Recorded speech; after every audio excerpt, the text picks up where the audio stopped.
বনির সঙ্গে পাল্লা দিয়ে দুর্গাপুজোতে ঢাক বাজালেন অভিনেত্রী কৌশানী মুখার্জি।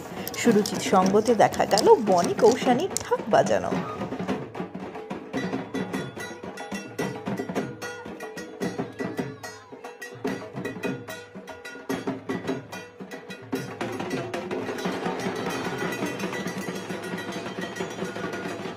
Cine Gossip.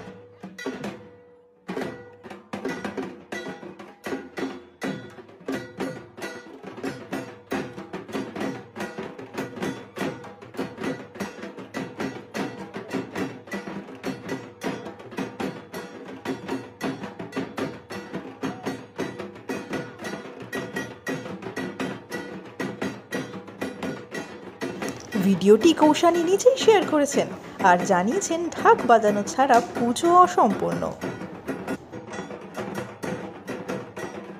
রক্তবীজ 2-তে কৌশানীর অভিনয় সকলে ভীষণ পছন্দ করেছেন। আপনারা কি দেখেছেন রক্তবীজ 2? না দেখে থাকলে দেখে নিন খুব শীঘ্রই।